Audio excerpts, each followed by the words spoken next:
Hello दोस्तों, नमस्कार। Political science learning में आप सभी का स्वागत है। दोस्तों, हम लोग कवर कर रहे हैं इंटरनेशनल रिलेशंस की वीडियो सीरीज जो आपको यूजीसी नेट, यूपीएससी पीएसआईआर या असिस्टेंट प्रोफेसर जैसे एग्जाम्स में काफ़ी मदद करेगी। दोस्तों, हमने पिछली वीडियो में रिलीजन की थ्योरी को समझने की कोशिश की थी।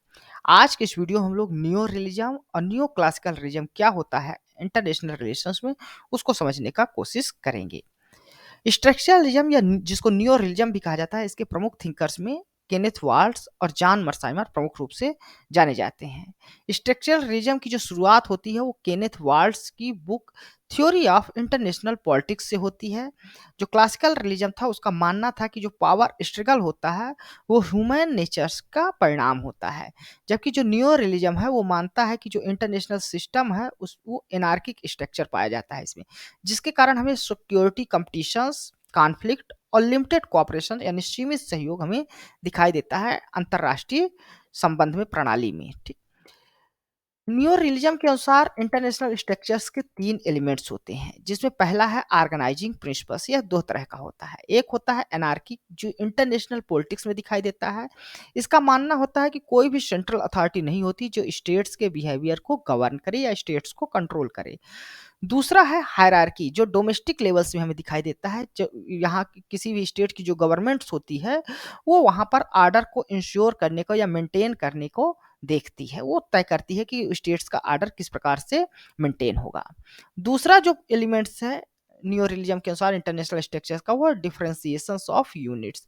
ये मानता है कि जितने भी स्टेट्स होते हैं वो सिमिलर रूप से फंक्शंस करते हैं, यानी सभी के पास सोवरेनिटी होती है और सभी अपने नेशनल इंटरेस्ट के अनुसार इंटरनेशनल सिस्टम में बिहेव करते हैं।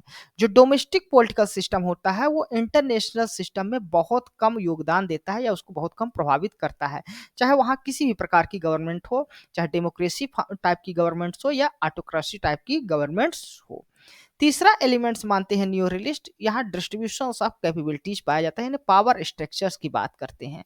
वो मानते हैं कि जो स्टेट्स है उनका बिहेवियर किस प्रकार से होगा इंटरनेशनल पॉलिटिक्स में, उनके पावर पर डिपेंड करता है।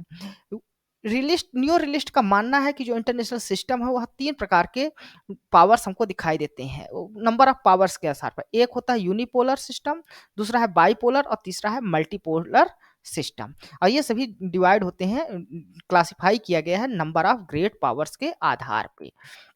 तो जो टाइप ऑफ इंटरनेशनल सिस्टम है केनेथ वाल्ट्स के अनुसार वो तीन तरह का होता है। ये पहला हो यूनिपोलर पोलैरिटी, जिसमें एक ग्रेट पावर्स हमको दिखाई देता है, उसी का डोमिनेंस या इन्फ्लुएंस होता है पूरे वर्ल्ड लेवल्स पे। जैसे यूएसए का डोमिनेंट देखा गया है पोस्ट कोल्ड वार इरा में। दूसरा है बाइपोलैरिटी, जहां पर दो ग्रेट पावर्स हमें दिखाई देते हैं। जो कोल्ड वार का पीरियड था वहां पर यूएसए और यूएसएसआर, यही दो ग्रेट पावर्स थे जिनका इन्फ्लुएंस हमें वर्ल्ड पॉलिटिक्स में दिखाई देता है या इंटरनेशनल सिस्टम में दिखाई देता है। तीसरा है मल्टीपोलैरिटी। मल्टीपोलैरिटी में दो से अधिक ग्रेट पावर्स होते हैं, यानी मल्टीपल ग्रेट पावर्स होते हैं। वर्ल्ड वार सेकंड के पहले का जो पीरियड था वहां पर इंटरनेशनल सिस्टम में हमें कई सारे ग्रेट पावर्स दिखाई देते हैं, इसलिए वहां पर मल्टीपोलैरिटी थी। केनेथ वाल्ट्स का मानना है कि जो बाइपोलैरिटी होती है, यानी जो कोल्ड वार का पीरियड था, वो सबसे स्टेबल सिस्टम होता है। यहाँ पर मानते हैं केनेथ वाल्ट्स की दो सुपर पावर के बीच बैलेंस बना रहता है, जिससे वार जो है तो की संभावना कम हो जाती है। साथ ही साथ केनेथ वाल्ट्स का मानना है कि जो स्टेट्स होते हैं वो सिक्योरिटी मैक्सिमाइजर्स होते हैं, ना कि पावर मैक्सिमाइजर्स। वो कहते हैं कि जो क्लासिकल रियलिस्ट थे वो पावर्स को एंड गोल मानते थे, यानी स्टेट्स को पावरफुल होना चाहिए, उन्हें अपना डोमिनेंट स्थापित करना चाहिए वर्ल्ड पॉलिटिक्स में, इंटरनेशनल सिस्टम में। जबकि केनेथ वाल्ट्स का मानना है कि जो स्टेट्स होते हैं वो पावर से ज़्यादा अपने सिक्योरिटी को इंश्योर करना चाहते हैं, पावर्स के लिए उतना कोशिश नहीं करते। इसलिए केनेथ वाल्ट्स का मानना है कि अगर किसी के पास एक्सेसिव पावर आ जाती है तो अदर जो स्टेट्स होते हैं वो काउंटर बैलेंसिंग कोएलिशंस बनाने की कोशिश करते हैं, यानी बैलेंस ऑफ पावर बनाने की कोशिश करते हैं कोएलिशंस के माध्यम से। नेक्स्ट जो थिंकर्स हैं वो जॉन मर्साइमर है स्ट्रक्चरलिज्म के, ये ऑफेंसिव रिलीजन के थिंकर्स माने जाते हैं। जॉन मर्साइमर अपनी पुस्तक लिखते हैं the tragedy of great power politics. ये केनेथ वाल्ट से इस बात पर तो एग्री है कि जो इंटरनेशनल सिस्टम है वो एनार्किक है और स्टेट्स सेल्फ हेल्प पर आधारित होते हैं, लेकिन वो डिसएग्री करते हैं जो स्टेट्स का बिहेवियर्स होता है। इनका आर्गुमेंट्स है कि स्टेट्स जो है तो पावर मैक्सिमाइजर्स होते हैं, ना कि जस्ट सिक्योरिटी सीकर। और ये इसलिए कहते हैं कि कोई भी जो स्टेट्स होता है वो कभी भी ट्रस्ट नहीं करता अदर स्टेट्स के इंटेंशंस पे, जिसके कारण वो एब्सोल्यूट डोमिनेंस बना के रखना चाहता है इंटरनेशनल सिस्टम में, ताकि उसका जो अस्तित्व है वो बना रहे। जॉन मर्साइमर का मानते हैं कि आइडियल गोल जो होता है स्टेट्स का वो ग्लोबल हेजेमन बनना होता है, लेकिन ये लगभग इम्पॉसिबल होता है, असंभव होता है। इसलिए स्टेट्स क्या करते हैं, compete करते हैं रीजनल हेजेमनी के लिए, यानी क्षेत्रीय प्रभुत्व को बना के रखना चाहता है कोई भी जो स्टेट्स होता है वो। अब आइए की डिफरेंस समझ लेते हैं केनेथ वाल्ट्ज और जॉन मर्साइमर की जो स्ट्रक्चरल रिजम का सिद्धांत है। केनेथ वाल्ट्ज जो तो डिफेंसिव रिजम से के थिंकर्स माने जाते हैं, जबकि जॉन मर्साइमर स्ट्रक्चरल रिजम के अंदर एक वेरिएंट होता है ऑफेंसिव रिजम, उसके थिंकर्स माने जाते हैं। केनेथ वाल्ट्ज का जो कहना है कि जो मेन गोल होता है स्टेट्स का वो सिक्योरिटी मैक्सिमाइजेशन होता है, जबकि जॉन मर्साइमर का मानना है कि स्टेट्स जो है तो पावर मैक्सिमाइजेशन के लिए कोशिश करते हैं, प्रयास करते हैं। केनेथ वाल्ट्ज का मानना है कि जो वार का कारण है वो इम्बैलेंस ऑफ पावर है, जबकि जॉन मर्साइमर का मानना है कि कांस्टेंट पावर के लिए जो स्ट्रगल होता रहता है उसकी वजह से युद्ध होते हैं, वार होते हैं। केनेथ वाल्ट्स हेजेमनी को मानते हैं कि जो स्टेट्स होते हैं वो स्टेबिलिटी को कोशिश करते हैं, वो सिक्योरिटी बनाना चाहते हैं, ना कि डोमिनेंस बनाना चाहते हैं। जबकि जॉन मर्साइमर का मानना है कि जो स्टेट्स का एम होता है वो डोमिनेंस को स्थापित करना होता है, ताकि उनका अस्तित्व इंटरनेशनल सिस्टम में बना रहे। अगर सिस्टम में स्टेबिलिटी की बात करें तो केनेथ वाल्ट्स का मानना है कि जो बाइपोलरिटी ऑफ इंटरनेशनल सिस्टम होता है वो सबसे ज़्यादा स्टेबल होता है, जबकि जॉन मर्साइमर मानते हैं कि वार या युद्ध को कभी भी टाला नहीं जा सकता। स्टेट्स लगातार अपनी सुप्रीमेसी को या डोमिनेंस को बनाए रखने के लिए compete करते रहते हैं, जिसके कारण इंटरनेशनल सिस्टम में वार होते रहते हैं, स्टेबिलिटी नहीं आती। अब आइए देख लेते हैं नियो क्लासिकल रिजम का क्या सिद्धांत है।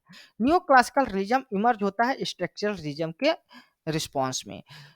स्ट्रक्चरल रिजम का मानना है कि जो इंटरनेशनल सिस्टम है वो एनार्किक स्ट्रक्चर पाया जाता है, जबकि और स्टेट्स का बिहेवियर उसी पर डिपेंड करता है। जबकि नियो क्लासिकल रियलिस्ट का मानना है कि जो डोमेस्टिक लेवल्स के फैक्टर्स हैं वो भी इन्फ्लुएंस करते हैं किसी भी स्टेट्स के बिहेवियर्स को, जैसे लीडर का परसेप्शन क्या है या स्टेट स्पेसिफिक क्या कंडीशंस है, ये सभी इन्फ्लुएंस करते हैं किसी भी स्टेट की फॉरेन पॉलिसी के डिसीजंस में। कोर प्रिंसिपल्स क्या-क्या है न्यू क्लासिकल रिजम के? पहला है combinations of structures and domestic level factors. New classical regime का मानना है कि जो डिस्ट्रीब्यूशंस ऑफ पावर है इंटरनेशनल सिस्टम में वो तो स्टेट्स के बिहेवियर को इफेक्ट करता है, साथ-साथ और फैक्टर्स होते हैं, जैसे लीडर्स का परसेप्शन पावर के लेकर क्या है, वो भी स्टेट्स के बिहेवियर को तय करता है। डोमेस्टिक पॉलिटिकल स्ट्रक्चर किस प्रकार से है, वो इम्पैक्ट करता है उस स्टेट की फॉरेन पॉलिसी की चॉइसेस में। स्टेट की आइडेंटिटी और हिस्ट्री किस प्रकार से रही है वो भी बहुत हद तक इन्फ्लुएंस करती है उसकी जो स्ट्रेटेजिक इंटरेस्ट होते हैं उसको। साथ साथ डोमेस्टिक पॉलिटिक्स जो होते हैं एक इंटरवीनिंग वेरिएबल्स मानते हैं इंटरनेशनल पॉलिटिक्स सिस्टम में स्टीवन वाल्ट का मानना है कि जो डोमेस्टिक पॉलिटिक्स होती है वो मॉडिफाई करती है स्टेट्स किस प्रकार से रिएक्ट करेगा इंटरनेशनल सिस्टम में। केनेथ वाल्ट से उलट, जो केनेथ वाल्ट क्या थे वो कहते थे कि जो इंटरनेशनल सिस्टम में स्टेट्स होते हैं वो सिमिलर तरह से फंक्शंस करते हैं, सभी के पास सोवरेंटी होती है। जबकि नियो क्लासिकल जो रियलिस्ट है जिसमें स्टीफन वाल्ट्ज प्रमुख रूप से आते हैं, वो मानते हैं कि स्टेट्स जो है तो डिफरेंट सिचुएशन में या डिफरेंट स्टेट डिफरेंट तरह से बिहेव करते हैं इंटरनेशनल जो सिस्टम होता है उसमें, वो उनके इंटरनल कंडीशंस उनकी लीडरशिप क्वालिटी पर डिपेंड करता है।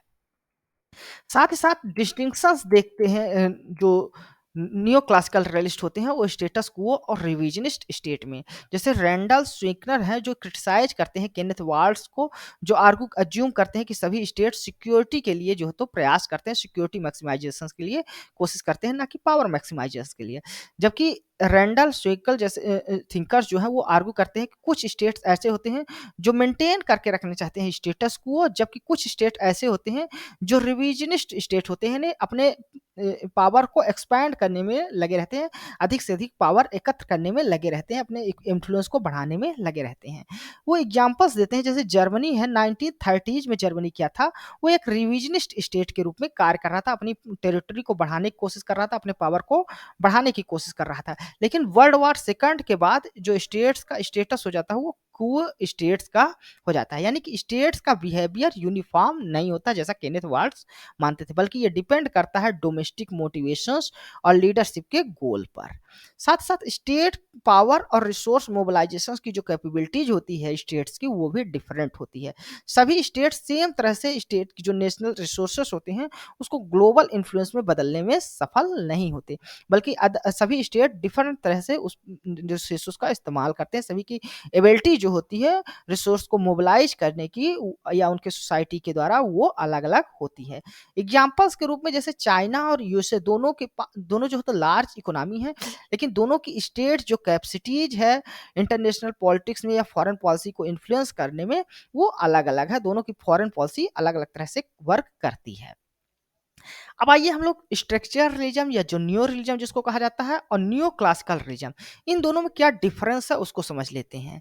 तो स्टेट के बिहेवियर का जो कारण है, स्ट्रक्चर रिलीजन का मानना है कि जो इंटरनेशनल सिस्टम है वो एनार्किक है और उसी एनार्किक इंटरनेशनल सिस्टम में स्टेट बिहेव करता है। जबकि न्यो क्लासिकल का मानना है कि इंटरनेशनल सिस्टम एनार्किक और उसके साथ साथ जो डोमेस्टिक फैक्टर होते हैं किसी भी स्टेट्स के, उस वो भी इन्फ्लुएंस करते हैं इंटरनेशनल सिस्टम में स्टेट किस प्रकार से बिहेव करेगा। रोल ऑफ लीडर्स को स्ट्रक्चरल रिजम का मानना है कि बहुत ही कम भूमिका होती है किसी भी स्टेट्स के जो रोल है या वहां पर किस प्रकार की गवर्नमेंट पाई जाती है उस पर। जबकि नियो क्लासिकल रिजम मानते हैं कि इसका एक इंपॉर्टेंट रोल होता है, क्रूशियल रोल होता है। लीडर्स जो होते हैं इंटरप्रेट करते हैं थ्रेट को डिफरेंट तरह से और उसी प्रकार डिफरेंट तरह से डिसीजंस भी लेते हैं। पॉलिसी मेकिंग में बात की जाए तो स्ट्रक्चरल रिजम का मानना है कि स्टेट जो है तो यूनिफॉर्मली जो है रिएक्ट करता है एक्सटर्नल थ्रेट का, यानी सभी स्टेट समान तरह से बिहेव करते हैं इंटरनेशनल सिस्टम में। जबकि नियो क्लासिकल रिलीजन जो है वो मानते हैं कि जो डोमेस्टिक फैक्टर्स होते हैं वो उस स्टेट की फॉरेन पॉलिसी के डिसीजन मेकिंग को बहुत हद तक इन्फ्लुएंस करते हैं। यदि स्टेट की बिहेवियर की बात की जाए तो स्ट्रक्चरल रिजम का मानना है कि सभी स्टेट सिक्योरिटी को बढ़ाना चाहते हैं, सिक्योरिटी को मैक्सिमाइज करने की कोशिश करते हैं। जबकि नियो क्लासिकल रिजम का मानना है कि कुछ स्टेट सिक्योरिटी मैक्सिमाइजर्स के लिए कोशिश करते हैं, जबकि अदर्स कुछ स्टेट ऐसे होते हैं जो पावर को एक्सपेंशन करने की कोशिश करते हैं, जिनको रिविजनिस्ट स्टेट माना जाता है। तो ये था डिफरेंस बिटवीन स्ट्रक्चरल रिलीजन और न्यो क्लासिकल रिलीजन पे। तो धन्यवाद दोस्तों, यह वीडियो आपको कैसा लगा अपने कमेंट्स के माध्यम से हमें जरूर बताइएगा। साथ साथ आप हमारे इस वीडियो को लाइक करें, हमारे इस चैनल को सब्सक्राइब करें और इसे अपने दोस्तों के साथ भी शेयर करें ताकि इस तरह की वीडियो आपको मिलती रहे। इसके अलावा आप हमारे पॉलिटिकल नेटवर्क टेलीग्राम चैनल्स को भी ज्वाइन कर सकते हैं, जहां हमारे लेक्चर्स की पीडीएफ मिलती है और साथ ही साथ वहां पर डेली एमसीक्यूज भी होते हैं जो आपको कॉम्पिटिटिव एग्जाम्स में काफी मदद करेंगे, जो पॉलिटिकल साइंस से रिलेटेड एग्जाम्स होते हैं। धन्यवाद, थैंक यू।